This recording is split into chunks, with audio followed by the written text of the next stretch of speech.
Hi, I'm Brian Margavich. I'm the lighthouse keeper here as a volunteer at the Pensacola Lighthouse and Maritime Museum.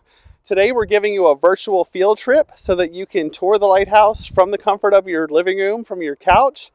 We were built back in 1859, and we're still standing today as a sentinel here on the shoreline, shining out 27 miles to sea every night. Let's go inside and take a look. Welcome to the Keeper's House. The Keeper's dwelling was built in 1869, 10 years after the original lighthouse, after this lighthouse was constructed. It's built as a duplex, so it's split exactly down the center, and there's 8 rooms. There's 4 on each side. This was designed to house the main lighthouse keeper and his assistant family on the other side. That way they both had their own space, and then they could meet in the middle and share their duties with the lighthouse itself. So right now, this side of the house we have set up to show you living conditions in the different decades that we would have had keepers. The parlor, which is the room we're in right now, is kind of a living room setup, and this is basically decorated to be as if it was in the mid to late 1900s, so like 1950s and beyond. We have various furniture from the time. We also have a wall that's dedicated to Mrs. Baker, who is the name of a monkey that was located here at the Naval Air Station Pensacola. She was the first space traveler that went up in space, and again, she actually was here, was trained here. We normally have a video showing our guest where she received her award for her work in space travel, and that's just a really cool piece that we also share. Because we're sitting here overlooking the ocean, and you often forget about the rest of the history that happened on base as well around the same time. So again, we have different decorations here based on the decades. Even at Christmas time, our operations director, Miss Glenda, puts a foil tree in here and one of those spotlights with a colored wheel on it, just like they would have had in about the 1950s or 1960s. Again, it's really interesting. We also have different little keepers posted in each room for our small guests.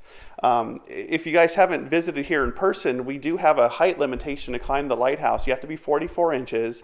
And what we are running into is a lot of the displays are meant for adults and for us taller folks. So our curator, Jess, came up with the idea of putting these children cutouts in each room. And it sends them on a virtual scavenger hunt, and it gives them something to do that ties them into the history as well. All right, and welcome to the kitchen. Now, the funny thing about this room is when the keepers were actually here, especially before the mid-1900s, the kitchen would have actually been in an outside structure, because back then that was the most common place that a fire would take place. So you would want that in a separate structure. A lot of the southern plantations and southern housing were built that way.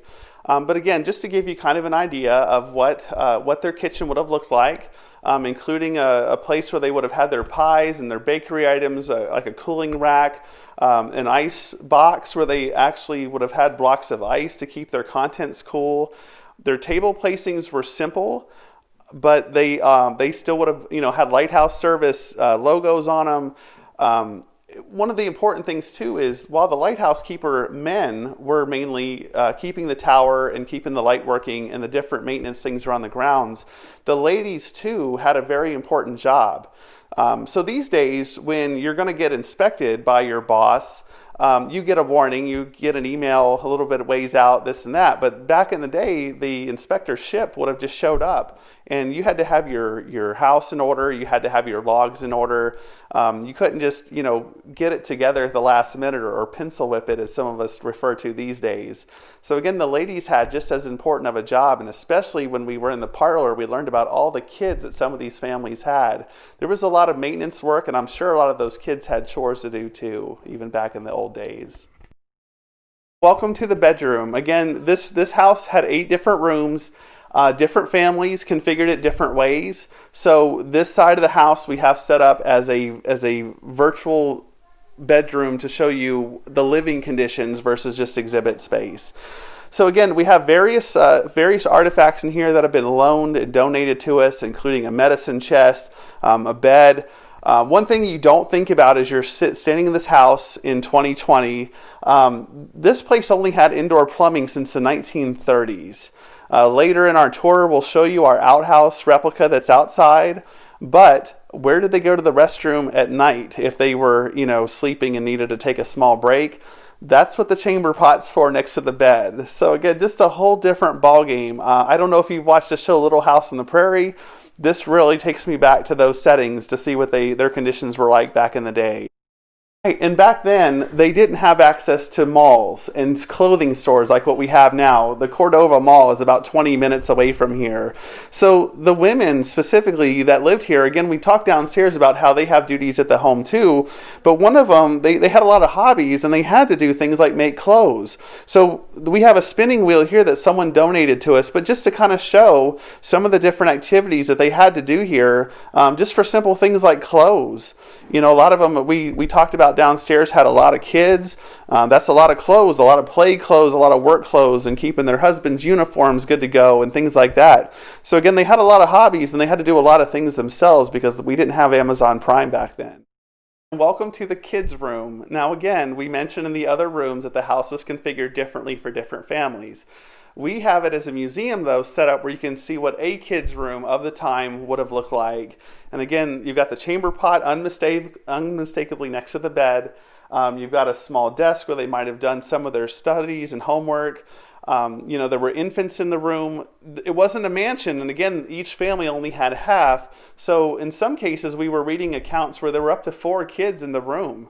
Also, keep in mind, there wasn't air conditioning back then, and we're on the 2nd floor. I can't imagine how hot it would have been in here in the summertime with all those kids. Your windows are your only sense of airflow in here. And then in the wintertime, we do get a little chilly here at times in the panhandle of Florida. We do have fireplaces in all the rooms, but I still can't imagine living here, no plumbing, and no heating and air conditioning.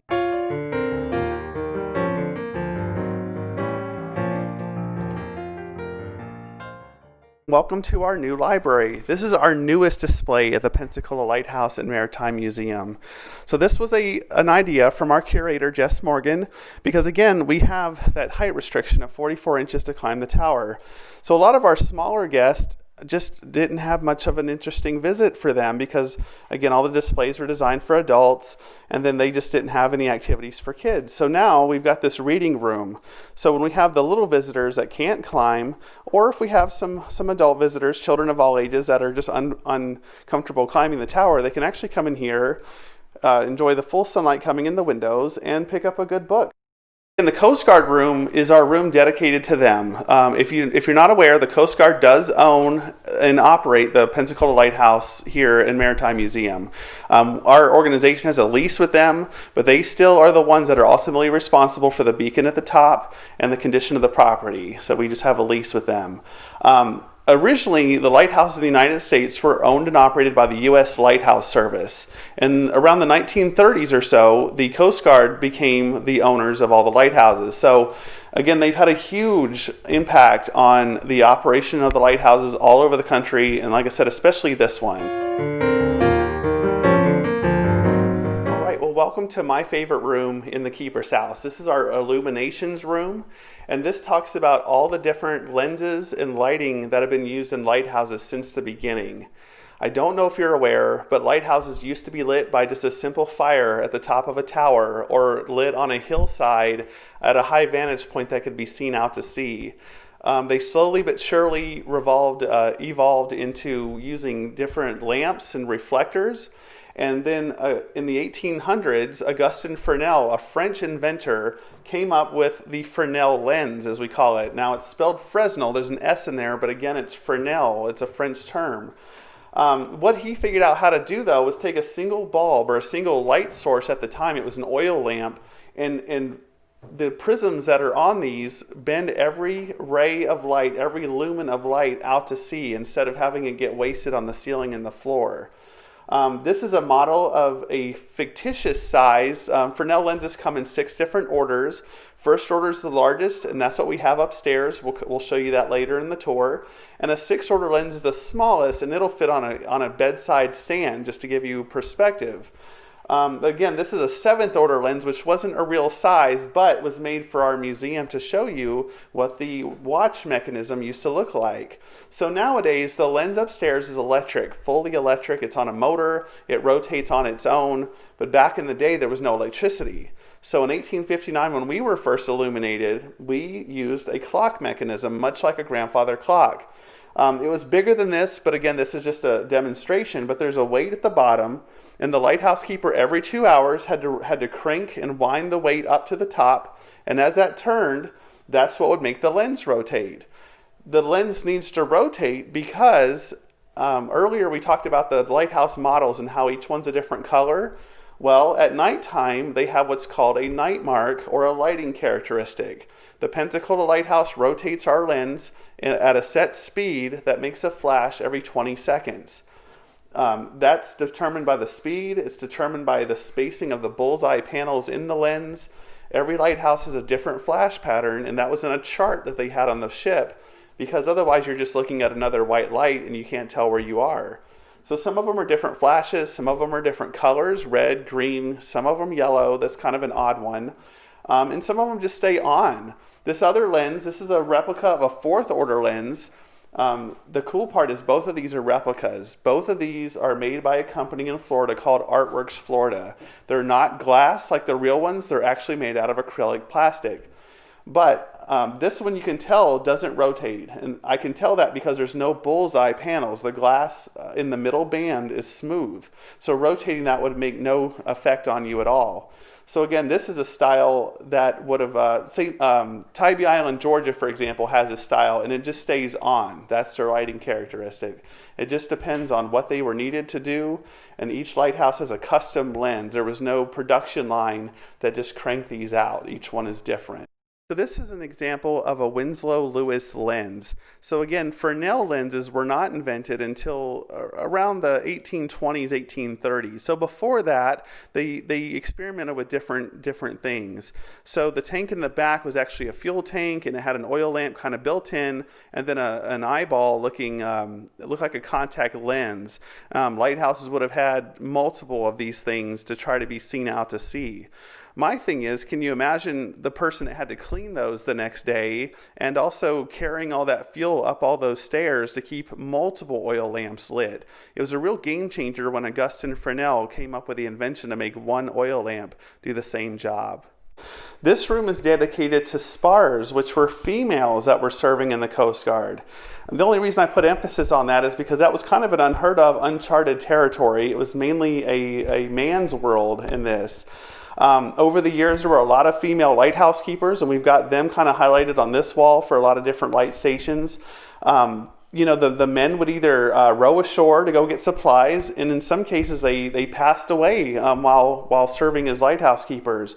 The women would take over their duties, and again, if the husband was sick, we all know how us husbands are. When we get the flu, we turn into a huge baby. So the women would take over and help keep that lamp lit, and their daughters as well.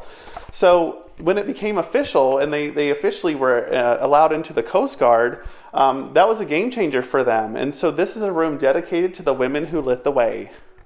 This is one of our favorites with our little guys. They love the old typewriter and the phone. We always find these like in different positions on the desk. It's really funny with the rotary phone trying to explain to the small guys and even my teenage daughter how to dial a phone number on this puppy because they just have no idea what this is for. And it's also funny with the typewriter because it's completely manual, there's no power cord, and it's really funny to watch them explore it and see how it operates.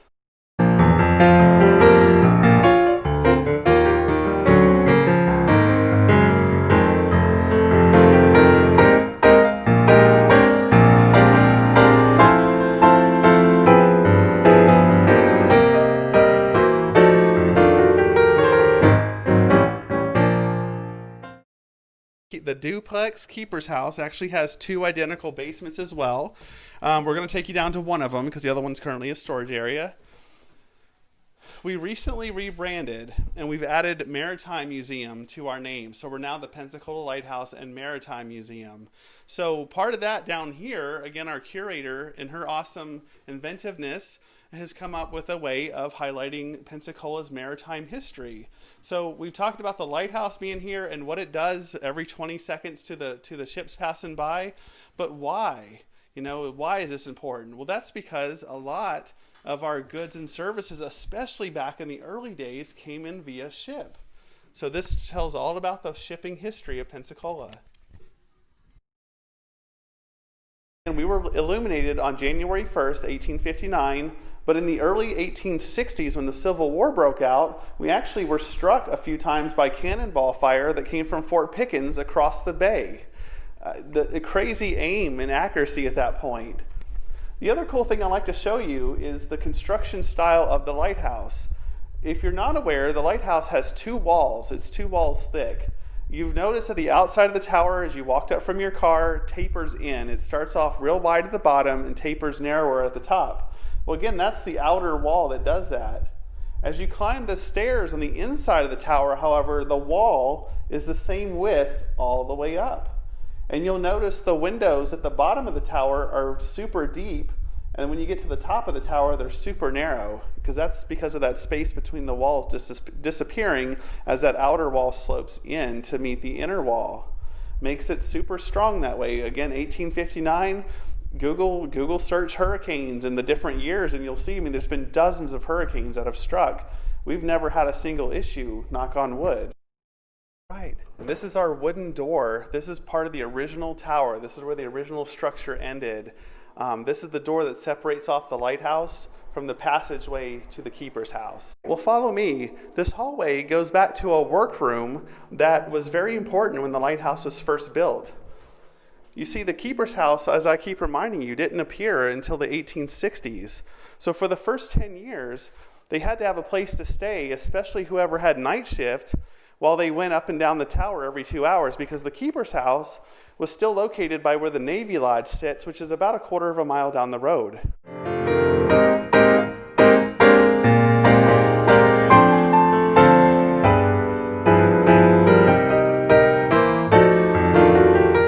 Welcome to the bottom of the tower. So this is the initial rooms where the oil was stored. This tank is not original, it's a replica to us. But the supply ship would have brought them the oil from the sea. They would have stored it in here, and they would have carried it to the top of the tower in 5-gallon buckets every 4 hours throughout the night to keep the lamp lit and fueled. There's 177 cast iron winding stairs that'll take you to the top of the tower. The cool part is we did renovations back in 2017 and 2018 here inside the tower, where 110 of these stairs were actually replaced.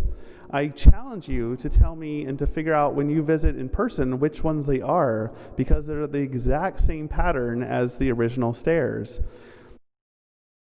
Well, this window is the very first in the series of 5, and you can see how deep this window well is, this cave area.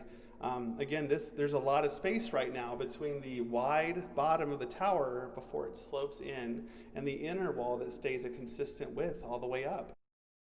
So here at the lighthouse, under normal circumstances, we're open to the public. One of the challenges of that is thousands of visitors climbing up and down the stairs each year. So a lot of times we shop back it, which proves to be a real challenge because there's not a whole lot of plugs in the middle, so you have to run a cord either all the way up or all the way down. And then about once a year, we actually take Formula 409 that's made for steel, and we wipe them all down one by one in increments of 25, starting at the top and working our way down. And now we're at the very top of the lighthouse, just underneath the lens room. And this piece right here is really interesting to me, this pedestal piece. You'll see in just a few moments as you go up the last stairs that we've got a gigantic Fresnel lens up there that weighs a couple of tons. This pedestal piece was actually found in the woods. I've been visiting this lighthouse since 1999, and for the longest time in my visit, there was a 4x4 that had been makeshift placed here, and it actually wiggled, which tells me that the weight of the lens actually rested on the wall instead of where it was supposed to, where it gets its support all the way down the spiral staircase. One night when we were back at home a couple hours from here, my friend, who's the director here, sent me a picture of this laying outside, and he said, "Look what we found." It was the pedestal, the long-lost pedestal. We don't know when it was removed or why or how, if it was thrown out the window or what, but we found it in the woods and we were able to get it replaced where it belongs.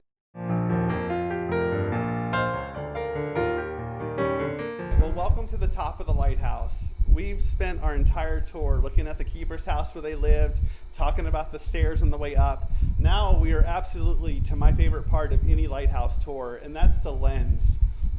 This thing is the heart of the lighthouse, and this is the sole reason why it's here. It's the reason why the tower is so tall, and it's what does all the work.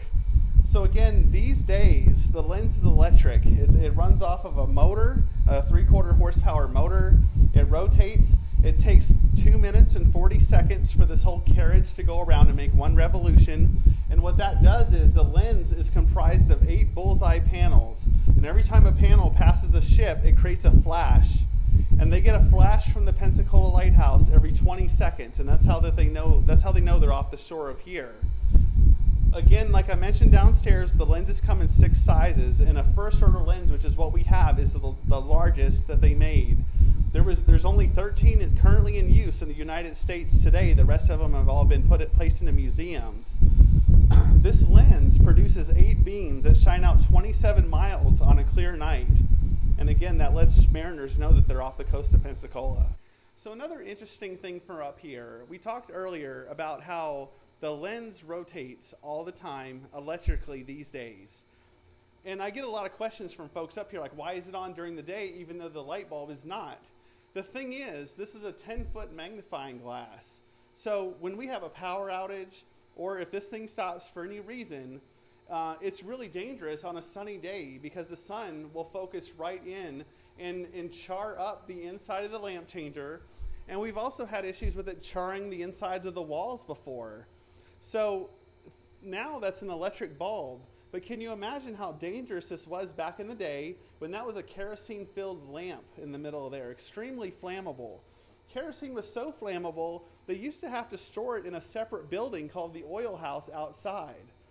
So you might be asking yourself, if they had to crank the weights every 2 hours all night long, then how do they make it turn during the day? The answer to that question is that they didn't. If you've ever looked at old pictures of our lighthouse, and mostly any other ones for the same matter, the lens room windows are grayed out and you can't see the lens. That's because we have 10-foot curtains upstairs that we can hang on the original hooks to block out the sun during the day. That prevents the fires that we mentioned earlier, and it also keeps the working environment a lot more comfortable for us lighthouse keepers, old and new, while we clean the lens and do maintenance on the inside.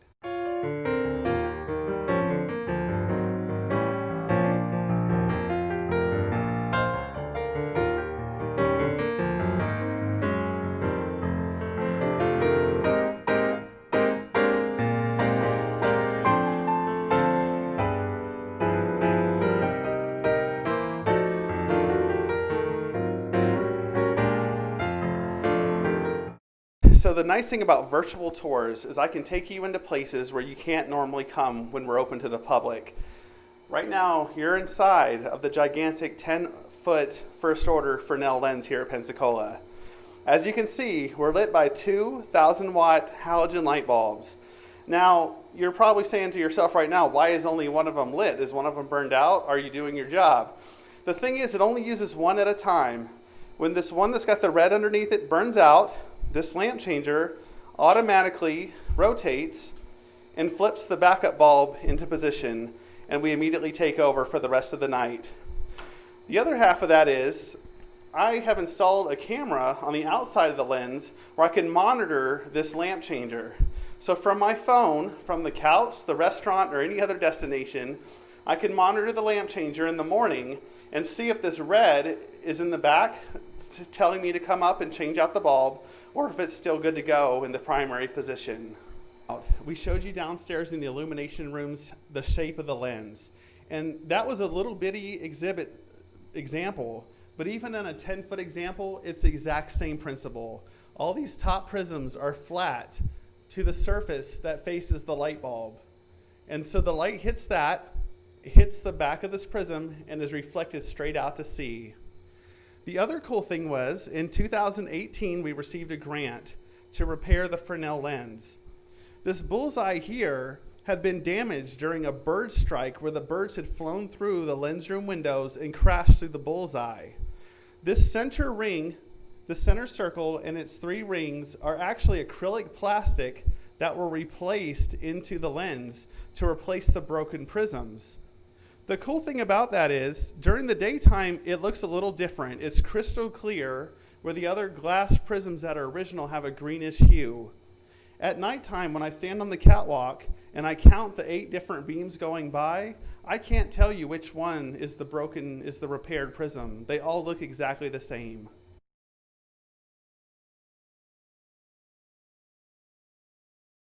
So again, we're on the outside now, looking at the Fresnel lens. Again, it's 10 foot tall, 6 feet wide, and it would produce 8 beams that shine out to sea. I mentioned that number earlier. The thing is, it did that until the mid-1950s. That's when the Coast Guard installed these blackout panels on the back section of our lens room. The purpose of those is to stop the light from shining over the Navy flight line, where we have a lot of naval students that are learning aviation for the first time.